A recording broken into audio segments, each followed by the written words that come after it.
Rashmika Mandanna recent గా animal మూవీతో మరోసారి హంగామా చేసింది. రణబీర్ కపూర్ తో అమ్మడి ఆన్ స్క్రీన్ కెమిస్ట్రీ చూసి ఆడియన్స్ షాక్ అయ్యారు. కొద్ది కాలంగా రష్మిక విజయ్ దేవరకొండ మధ్య సంథింగ్ అనే టాక్ నడుస్తోంది. హింట్ ఇస్తున్నట్లు రీసెంట్ గా ఇన్స్టాగ్రామ్ లో ఓ స్టోరీ షేర్ చేసింది. దాంతో పాటు తన డీప్ ఫేక్ వీడియో విషయంలో పోలీసులు ఓ నలుగురిని అరెస్ట్ చేశారు. ఆ డీటెయిల్స్ ఏంటో ఇప్పుడు చూసేద్దాం. నేషనల్ క్రష్ రష్మిక మందన షూటింగ్స్తో ఎంత బిజీగా ఉన్నా సోషల్ మీడియాలో కూడా యాక్టివ్గా ఉంటుంది. రీసెంట్గా అమ్మడు చేసిన ఓ ఇన్స్టా స్టోరీ తెగ వైరల్ అవుతోంది. నేను నీకొకటి చెప్పాలనుకుంటున్నాను, నా జీవితంలోకి వచ్చినందుకు చాలా థ్యాంక్స్ అంటూ ఓ కొటేషన్ను షేర్ చేసింది.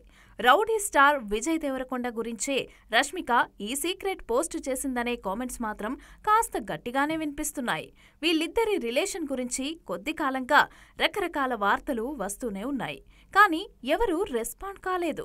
ఇటీవల నాని హాయ్ నాన్న ఫంక్షన్లో విజయ్ రష్మికల ప్రైవేట్ పిక్ స్క్రీన్ చేయటం పెద్ద చర్చనీయాంశంగానూ మారింది. ఈ మధ్య రష్మిక డీప్ ఫేక్ వీడియో ఎంతలా వైరల్ అయ్యిందో తెలిసిందే. ఈ సెన్సేషనల్ ఫేక్ వీడియో పైన రష్మికతో పాటుగా అన్ని ఫిల్మ్ ఇండస్ట్రీల వారు కూడా సీరియస్ అయ్యారు. అయితే ఈ వీడియో ఆర్టిఫిషియల్ ఇంటెలిజెన్స్ సహాయంతో చేశారని తెలిసిందే.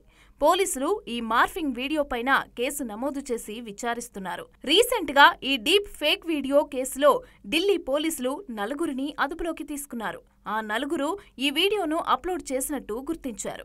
అయితే నకిలీ వీడియో చేసింది మాత్రం వీళ్లు కాదని, ఆర్టిఫిషియల్ ఇంటెలిజెన్స్ తో వీడియో క్రియేట్ చేసిన వారి కోసం వెతుకుతున్నామని ఢిల్లీ పోలీసులు చెప్పారు.